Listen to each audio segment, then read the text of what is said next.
This time, Mr. Jamie Johnson, the president of our student government organization, will say the Pledge of Allegiance.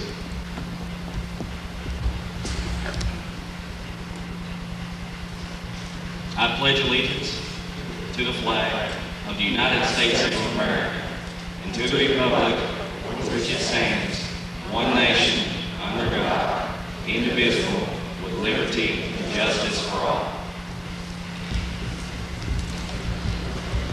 Please stand. We'll have the playing of the national anthem by the Edmonson County High School Band.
At this time, I'm going to ask Mr. Luther Noreen to come forward and do our invocation.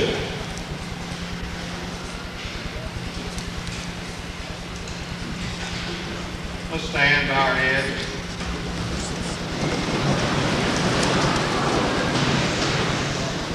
Oh Lord our God, we thank you this morning that we can come together and commemorate these who have gone before us, those among us who have sacrificed so much for their country. Lord, help each and every one here and each and every family represented. Help us always to remember and also place you first in our lives. We ask it all in Jesus' name and for his sake. Amen.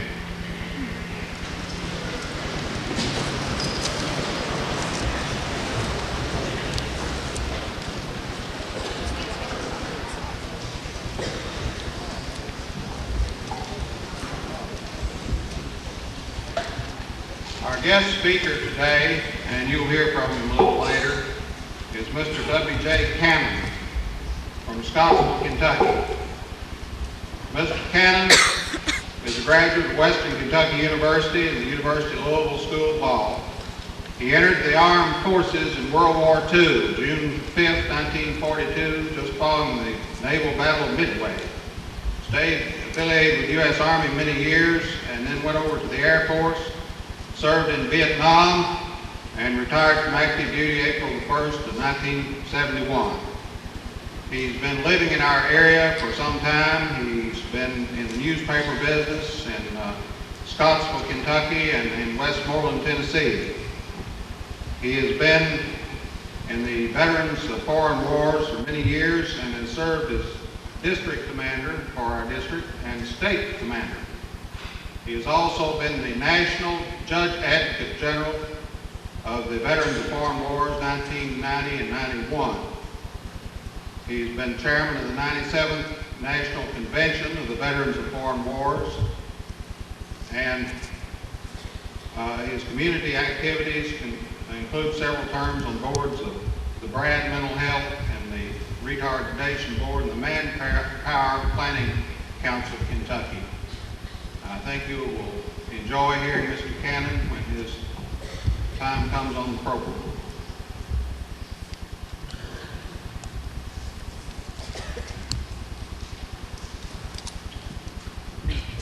We now have three of our students that have competed in a Voice of Democracy competition, and I'm going to let Miss Yvonne Campbell come to the mic and introduce those students for you.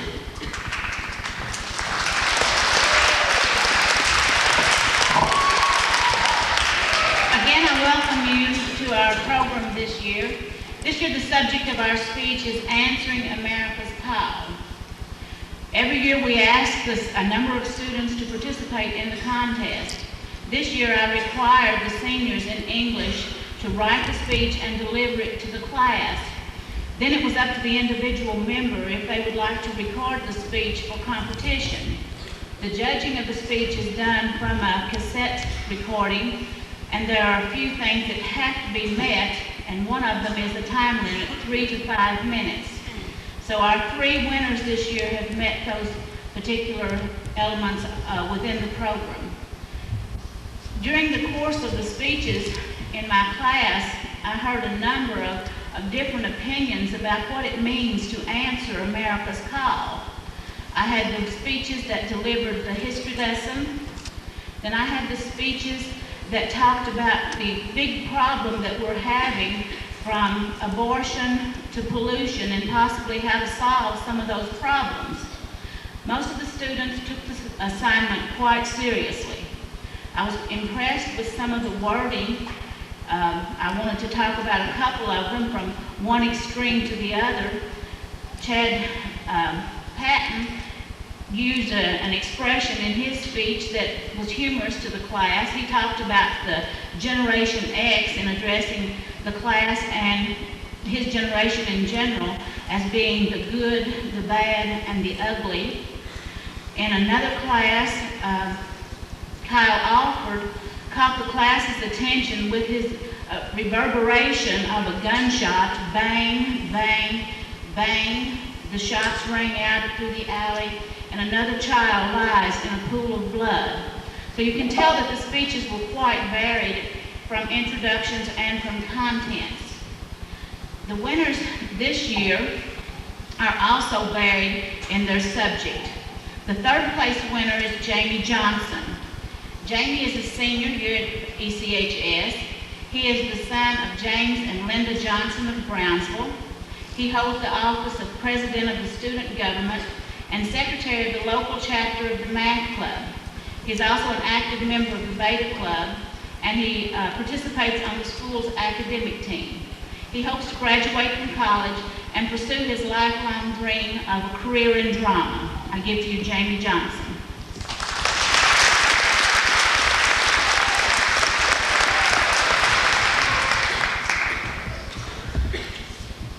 Honored guest, answering America's call. They say that one rotten apple spoils the whole bunch. Well, tell me something. What about a world full of them? Rotten to the core. You know, that's what's wrong with our country today. As a matter of fact, that's what our country has turned into.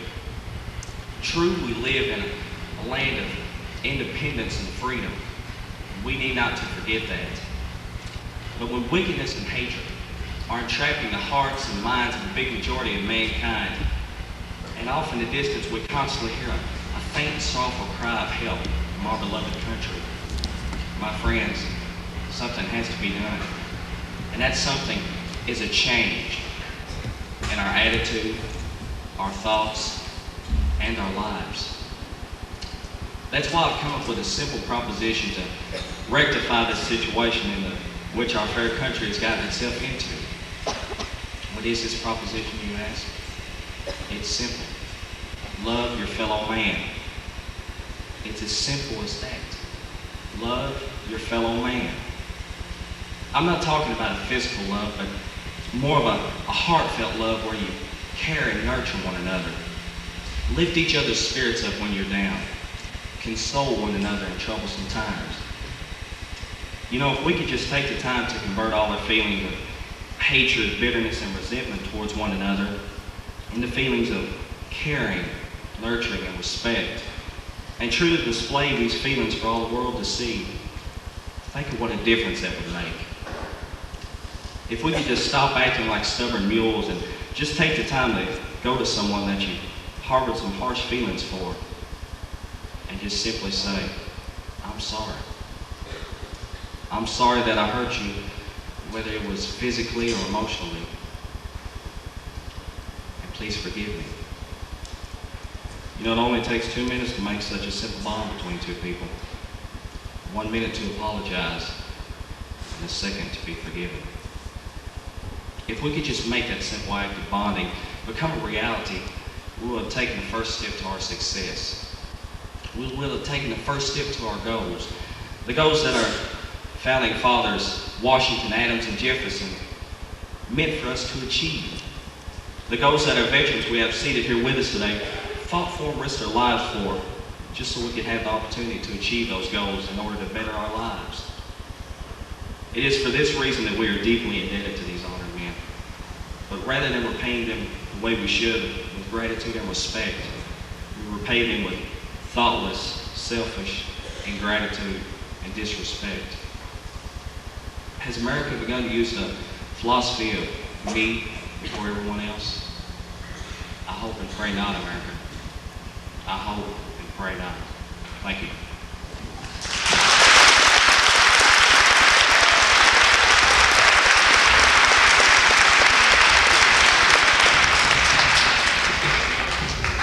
I now present to you the Edmonson County High School Choir under the direction of Miss Elaine Guffey.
second place winner in the Voice of Democracy contest is Alicia Dawn Marr.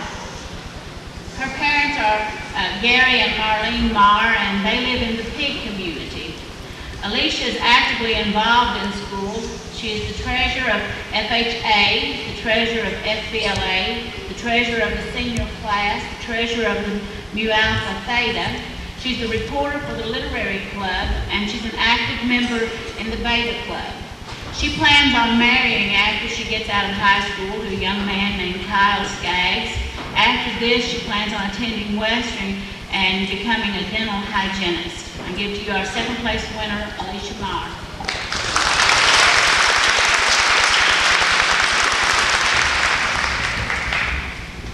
Welcome, honored guests. Answering America's call. Above the hustle and bustle of busy, everyday life, I hear a cry. America's crying. Her voice sounds hoarse and weak, but it has an unmistakable tone of desperation, as if her strength is almost gone. I look around at society, people scurrying about everywhere I glance. I wonder, does anyone else hear her? Is anyone else listening? Does anyone else even care? I take a moment to sit down and think of how I might help, but my mind can't focus. My concentration drifts back to the negative side. I close my eyes and I see America as she is now, in her everyday life. A man at a restaurant receives a $20 bill as his change instead of a 10. He realizes the mistake, but greedily pockets the money. Where is America's honesty? I see child abuse and neglect as a woman leaves her infant son at home alone for hours. Where is America's love? I see kids killing kids and boasting of their murder. Where is America's conscience? The scenes roll on through my mind, making me more and more sorrowful as they continue. It seems as if America has lost everything she was founded on. The people who built the United States came from almost every part of the world. They represented many different nationalities, religions, and languages. But through the years, the people and their descendants learned to live and work together. This caused a great pride to develop, not only in individuals and not only in the separate nationalities, but in America as a whole. This spirit of cooperation, unity, and pride helped make the United States a huge, powerful, and wealthy nation. But now, look at her. Her power is about all she has left. She has lost all of her wealth, her morals, her truth, her love, and most devastating of all, it seems she has lost her faith. And now, it appears that with the loss of these values, America has just about given up. What is the answer? The only hope I see for her now is instilled in her children. But we, their peers and elders, must set an example worthy enough for them to follow. So let us go back to the principles America was founded on. Then the qualities that we once had will be restored, so that today's children might follow the footprints we leave in the sands of time. For as Abraham Lincoln once said, a child is a person who is going to carry on what you have started. He is going to sit where you are sitting, and when you are gone, attend to those things which you think are important. You may adopt all the policies you please, but how they are carried out depends on him. He will assume control of your cities, states, and nations. He is going to move in and take over your churches, schools, universities, and corporations. All your books are going to be judged, praised, or condemned by him. The fate of humanity is in his hands. Thank you.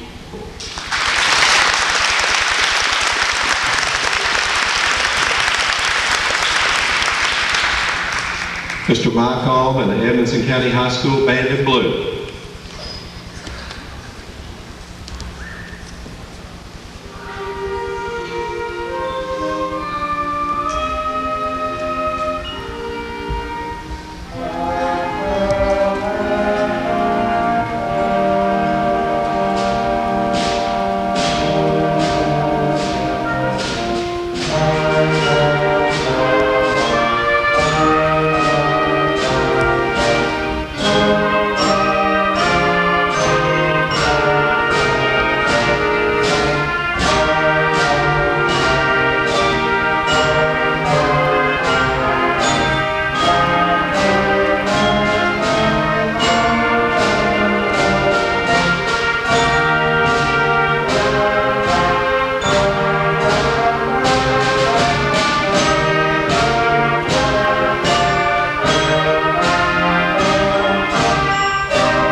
I need to also recognize these three speakers as having won third place $50, second place $75, and first place $100. Our first place winner this year, as in years past, will go on to the district to compete, and we've been lucky enough and skilled enough, talented enough in the past that we've managed to win that a few times. And that also carries with it a monetary win. Our first place speaker, first place winner this afternoon is Hillary Vincent. Hillary is the daughter of Royce and Dot Vincent of the Rhodey community. She is currently president of the Literary Club, president of FHA, sergeant at arms at Phi Alpha, can't say that very often, Phi Alpha Theta, and secretary of Theta Club. She desires to continue her education and work within the judicial system, eventually ending up as one of the 9 members on our United States Supreme Court. I give you Ms. Hillary Vincent.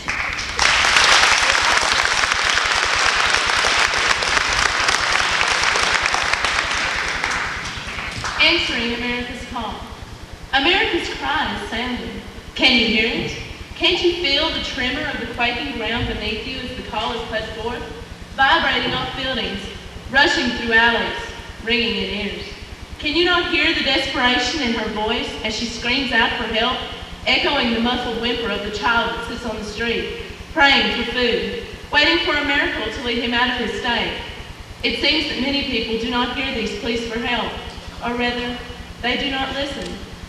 Their ears are so filled with the sounds of coins clinking together and the knock of opportunity's slender hand upon the door that they no longer see that meager child. In the rush of today's society, their thoughts are swept away by the gentle and unseen breeze of a few responsibilities that later becomes the madly whipping onslaught of winds of things that must be done. So much to do, voices exclaim. No time, no time, another chorus chimes, pushing faster and faster, harder and harder, until there really is no time for the seemingly small things that in fact create the gigantic scheme of events known as life. Who out there in this enormous maze we call Earth can answer Lady Liberty? For years, our forefathers held up the beliefs and morals of an entire country.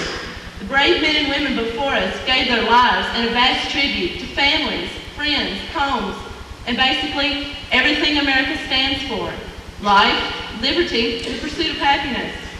From threats across the world to rebellion at home, the brave men and women I speak of have lived through everything and can be classified only as heroes.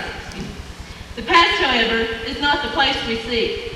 In order to see clearly, we must look at our present surroundings, not through rose-tinted glasses, but through eyes open wide enough to scan the sky above. And what do we see? The courageous heroes of the past come back to solve our problems? No. We look upon a world so full of power-hungry people that total destruction looms near. Whatever happened to faith, hope, and charity? Peace, love? The same wind that blew the sands of time away have swept these dreams into oblivion, or so it seems at times. With uncontrollable chaos and inevitable desolation just around the corner, who is left to answer the desperate call of America? Who is left to save the world from total carnage? I am. You are. Together, we can control events, and knowing no limits, we can break the seemingly impenetrable gloom ahead of us and set right the wrongs that greed began so long ago. Taking up our swords to do battle with the evils of a nation with no control and no conscience, we can rally the defenses of freedom and set right the wrongs and break the gloom. Perhaps by doing so, the cry can be heard and the reply spreads so loudly that every heart could hear us say, I am the future. I take pride knowing America's call reached me, and I enthusiastically answered it with all my mind, my soul, and certainly all my strength. Thank you very much.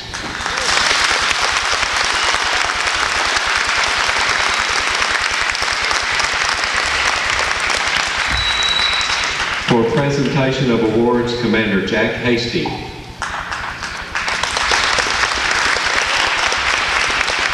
Thank you. Before I present the awards, I'd like to thank a few people for helping put this program on. The Edmonson County Bank which has our hospitality room. We thank you for doing so. And also the Brownsville Deposit Bank for the awards for the 3 students, and also the DAV for participating. I'd like the 3 students to please come forward.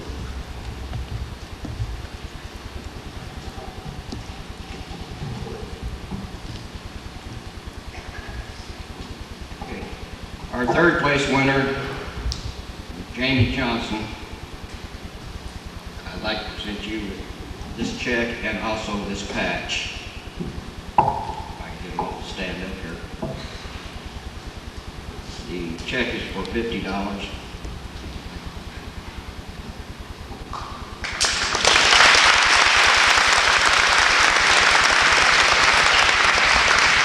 Second place, Alicia Martin, and this is for $75.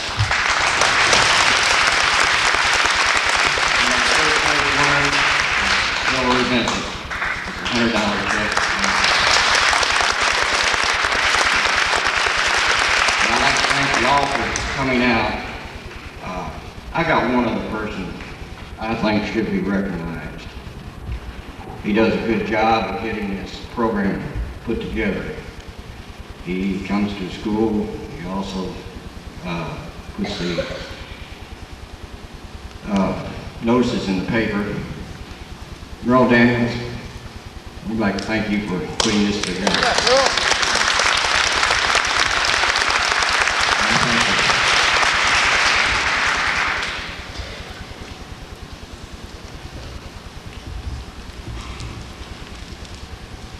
I told you earlier a few things about our next speaker who will be the main speaker this morning.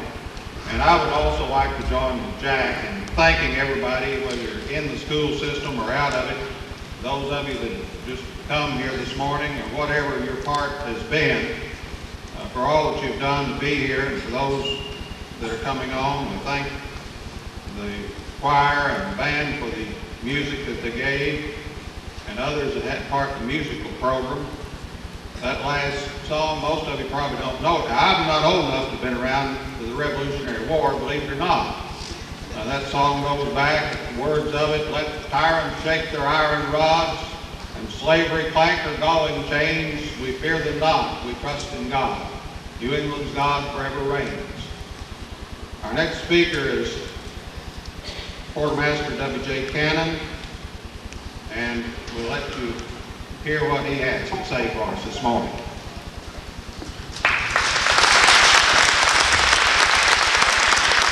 Thank you, Luther.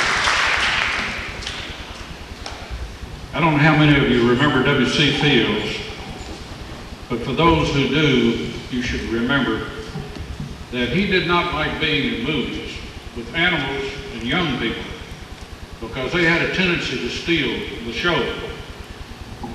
And I think that I'm following what you came here to hear. You heard the show from these 3 nice young people here who presented you some great VOD essay messages.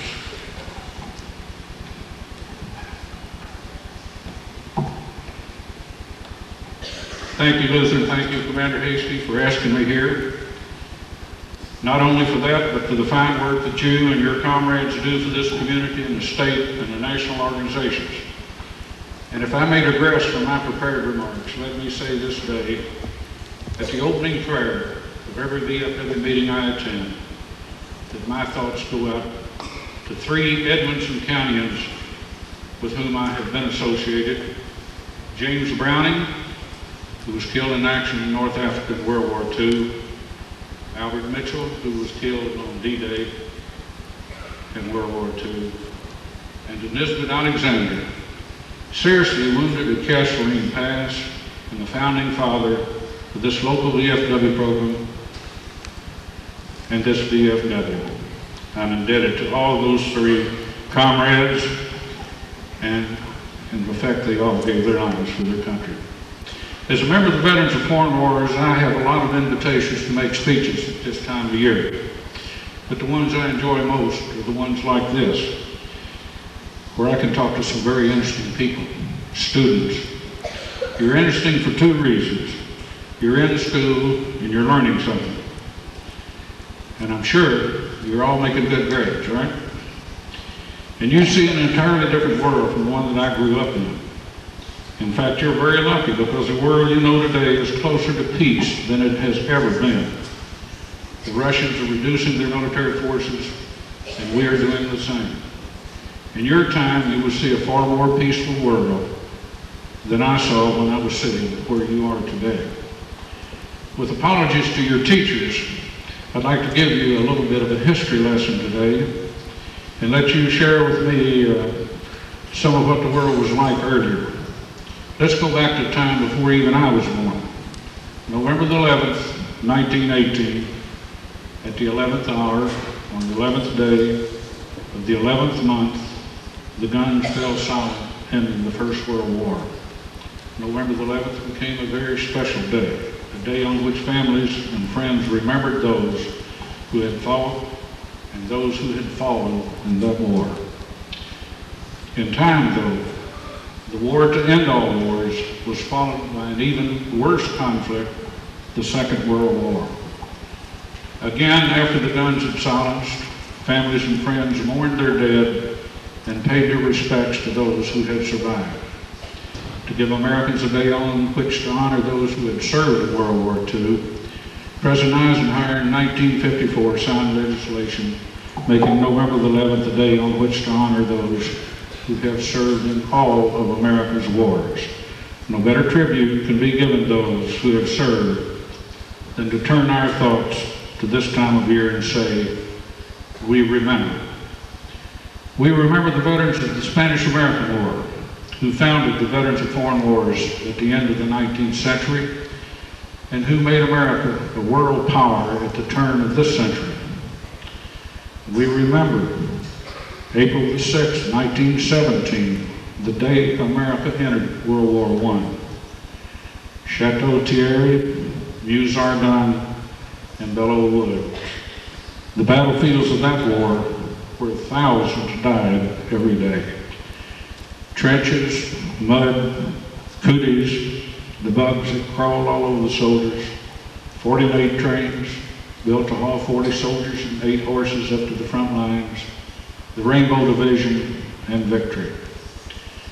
We remember, and we will never forget, December the 7th, 1941, Pearl Harbor.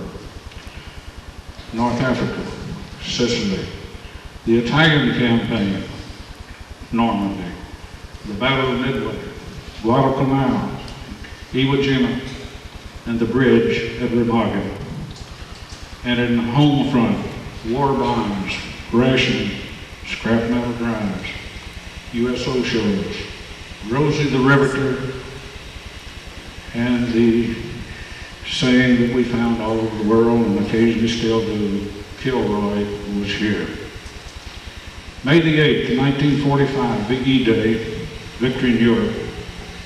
Hitler and his Nazis were crushed. And September the 2nd, 1945, VJ Day, victory over Japan when the war in the Pacific came to an end. We also remember June the 25th, 1950, the day the North Koreans invaded South Korea. GIs with their hands tied behind their backs and shot in the head. The perimeter Pusan, held by the poorest equipped, least prepared army America had ever committed to battle, but one that was not short of bravery, courage, and guts. In China, the invasion, we broke the enemy's back. Chosen Reservoir, where our forces met the brunt of the Chinese so-called volunteers and where we suffered tremendous losses.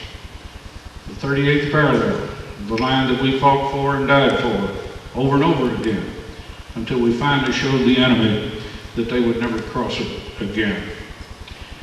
We also remember military advisors, Green Berets, country teams, and the Gulf of Tonkin Resolution. The Viet Cong, North Vietnamese Army, and Jane Fonda in Hanoi. Pleiku, Cam Ranh Bay, Nam Khe, Da Nang, Saigon, Khe Sanh, Van Le Tuc, Nha Trang, and Hue, places hard to pronounce, but places we will never forget. Tet, rice paddies, punji sticks, tunnel rats, the Hanoi Hilton, POWs who did not come back, the missing in action, and the freedom birds.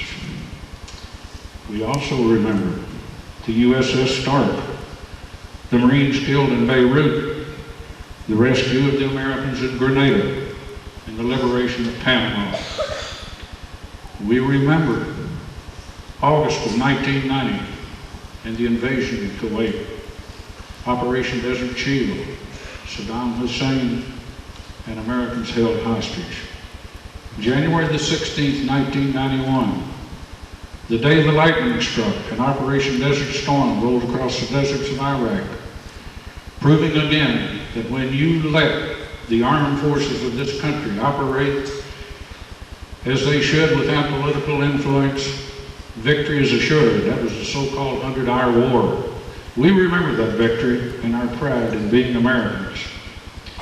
We remember Somalia, starving children, sick people, Americans handing out food, caring for the sick, Mogadishu and the warlords, and troops being killed by those they were sent to protect.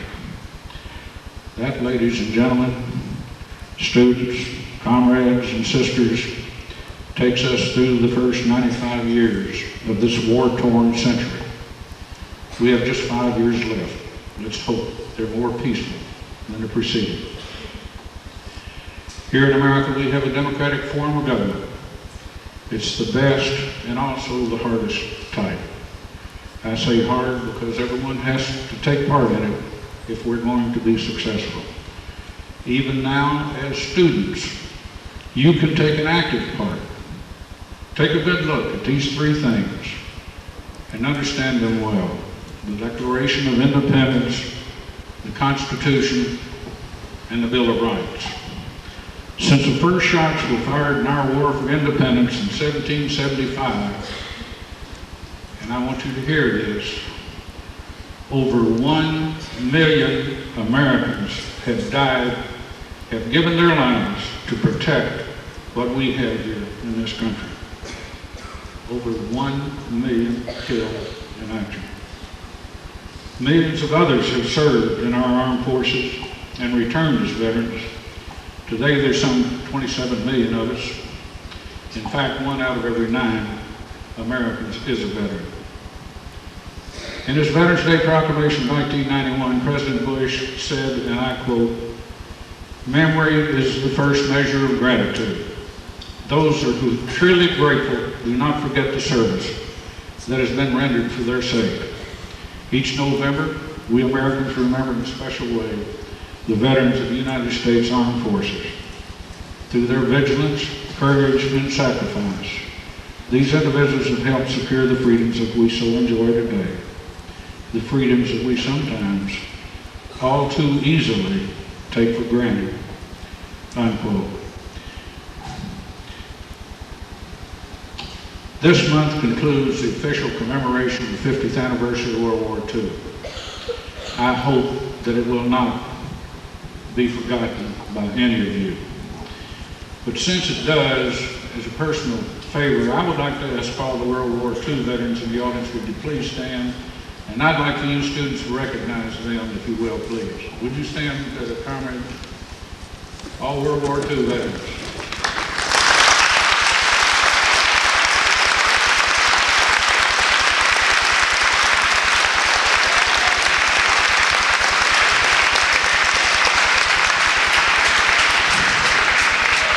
They are the survivors, and you owe a great debt of gratitude, not only to, well, of course, to that group, but to all your veterans, but particularly to that group, because, as Archie Bunker says, that was the big one.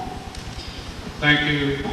Thank you again for having me. This is not the first time I've attended these functions, and I hope it won't be the last. It's been a real pleasure being with you. I hope you take some of my words to heart. Thank you.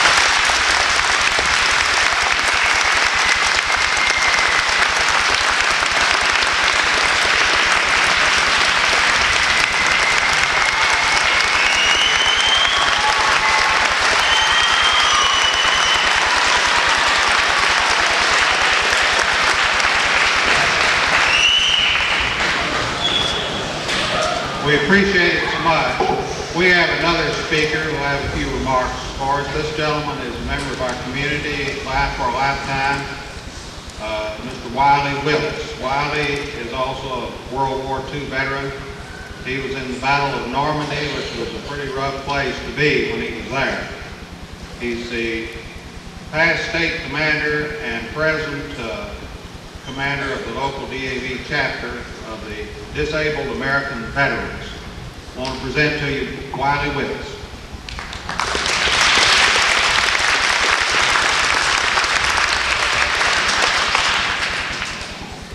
Ladies and gentlemen, Mr. W.J. Cameron's a hard man to follow, I'll tell you. But I had a few things that I wanted to talk to you about. A lot of these things that touch me personally, especially this time every year, I have this feeling. Each year, Americans get pause on Veterans Day to remember and honor the millions of men and women who have donned the uniform of our great nation in defense of freedom and democracy. It's time set aside for our nation to recognize the vanguard of freedom, America's veterans. Veterans Day is an especially important day for me because I, too, am a veteran of this great nation. And like many other veterans, Veterans Day is also a very emotional time for me. I feel a deep sense of pride for having served my country, and I'm filled with hope as I see more and more nations in the world rising up to embrace the democratic freedom our nations have fought for and selflessly defended for more than 200 years. I'm also filled with uncertainty as I see terrorism, tyranny, and ethnic hatred ripping at the fabric of freedom.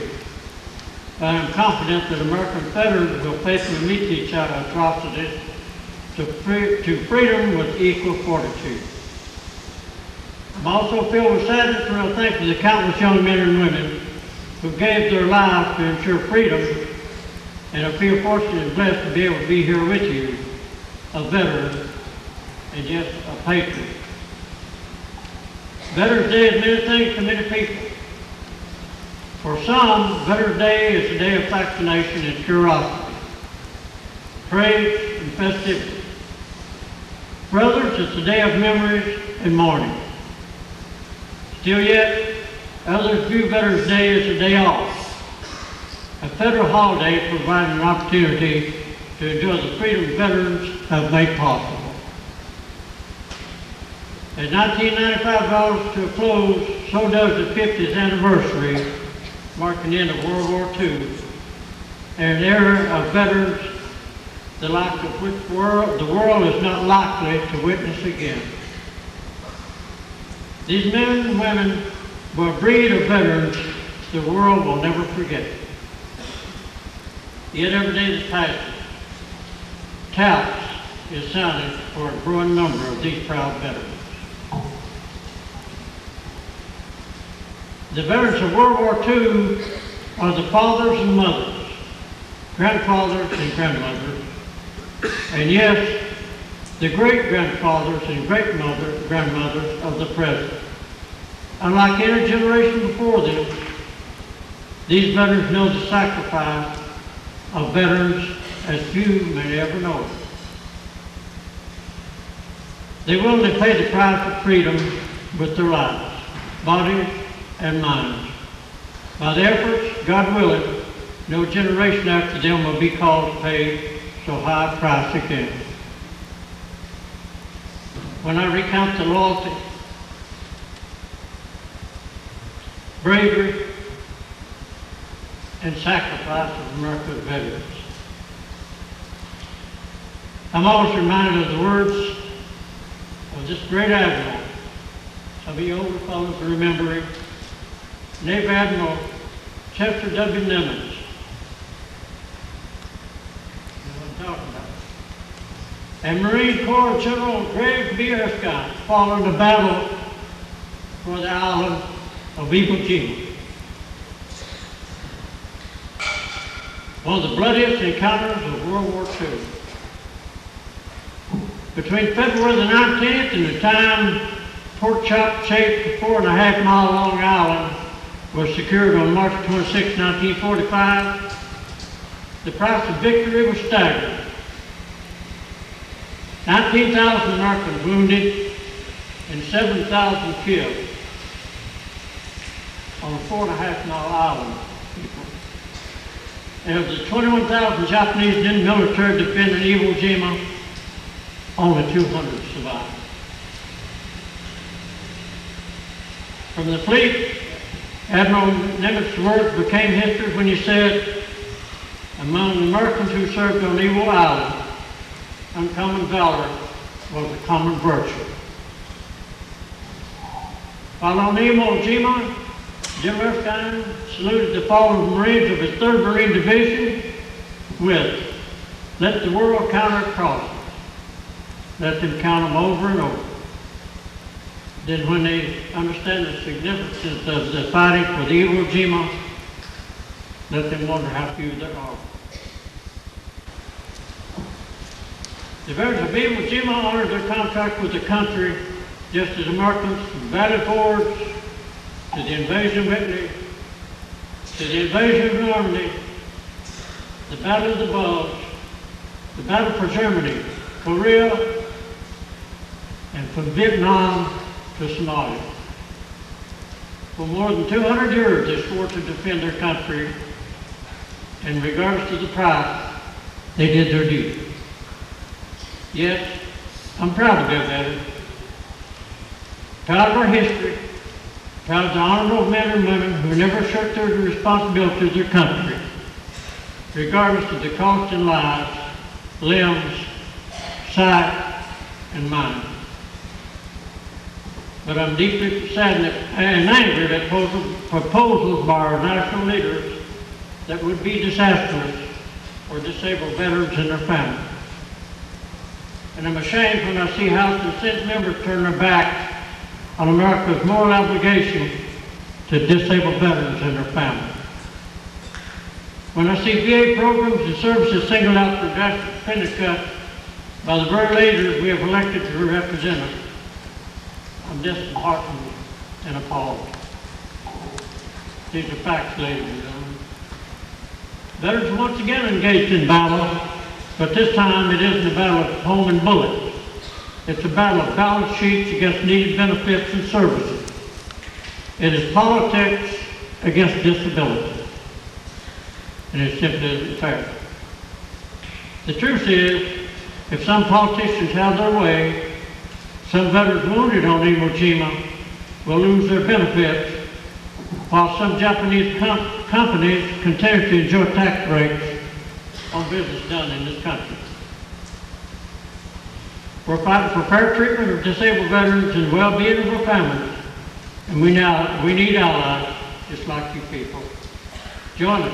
Let your congressional leaders know that balancing the budget on the backs of disabled veterans and their families is simply wrong, and we will not stand for it. As we each celebrate Veterans Day in our own way, let us remember with pride and respect the millions of veterans who made this and every day we live in freedom possible. And let us pause on this day to remember with honor and gratitude the countless veterans who have paid for our freedom with their lives, their maimed bodies, and their tortured minds since the birth of this great nation. And yet, let us protect and defend them as they have protected and defended us. They deserve no less. God bless all of you. God bless this great country.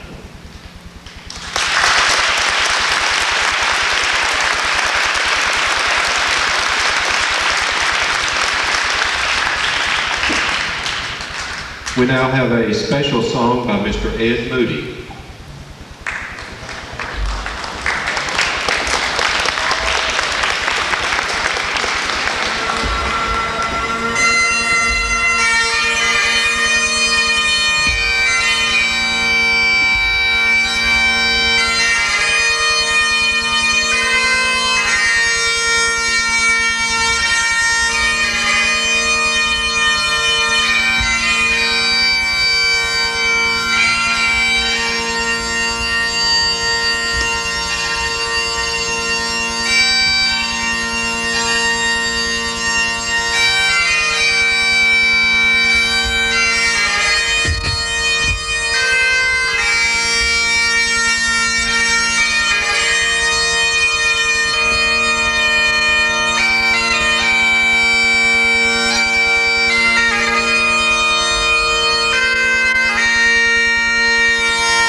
still want to do this. I got to know Mr. Merle Daniels several years ago when his grandsons went to school here. He, in my opinion, is a fine gentleman. And for the past 7 years, he and I have worked very closely together to put this program together, mostly on his part, because he comes to me with it already there. Everybody's in place. He takes care of all the people, getting them here. He brings us all the information on the voice of the democracy. But yet he'll sit in the stands and doesn't want any recognition. And I think I can speak for him and say that he is thankful that you are here, thankful for your attention today, because I know this is something that's very dear to him. And he would be pleased not for you to give him thanks, but ask him about his grandsons. Mr. Charlie Hopkins.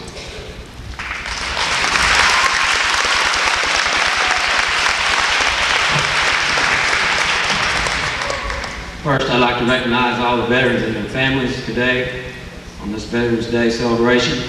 And at this time, I'd like for all of the veterans to stand.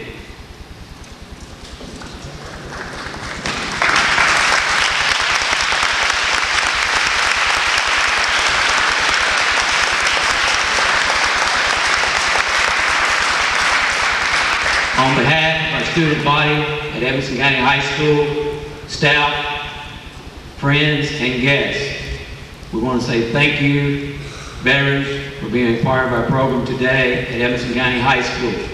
And feel free to visit with us today in our school. At this time, Reverend Charles Dewey's will give the benediction.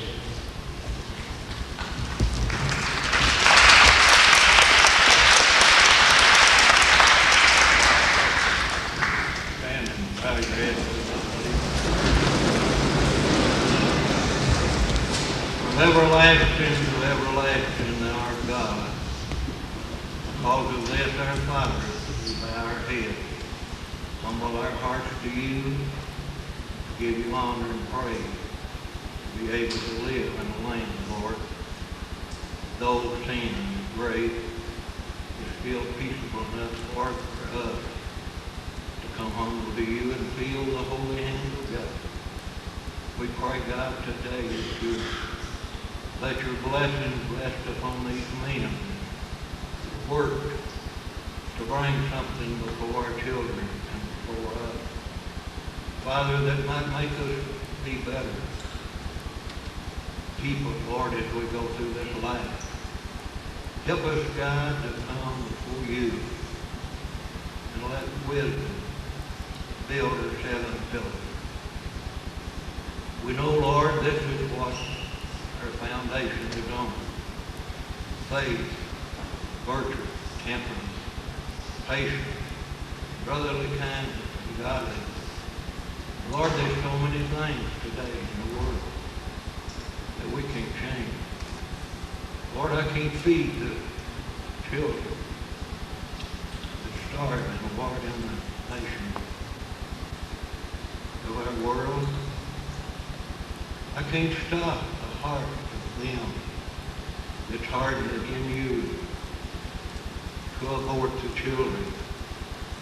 Them die, Lord, in their own blood. But I can, Lord, come before you today, realizing, Father, down at the end of the way, when the smoke, Lord, is blown from the battlefield, and the captain stands tall, said, well done, my good and faithful servant. You've been faithful over a few things, I'll make you ruler over many. We know in that day, Lord, the children that starved, the children that died in their own blood, you'll not call the great or the small, but you'll speak to your people. We know on that day, Lord, that them that just died in these ways, Lord, that's so shameful, they'll sit down, Lord, at the table of God with Abraham, Isaac, and Jacob. to never know him anymore. So God, help us to realize, Lord, that we put here to work, Lord, and to suffer for the honor and the glory of God. We know, Lord, though we have obtained much wisdom through God, even, Lord, enough, Father, that we could deliver the besieged city. Help us not to look for any honor or glory, because you said that some be forgotten. But take us all today, our children, the school children, God, is our heart. They'll be alive after we're gone. Take them today, Father, and establish something in their heart, God, that we could all stand on that day together and in perfect praise and harmony lift our voices to God and praise around the eternal throne of grace. We pray in Jesus' name. Amen. Second, order. The honor of our father. Order. Order.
Once again, visitors, we really appreciate you being here with us. You're welcome back anytime.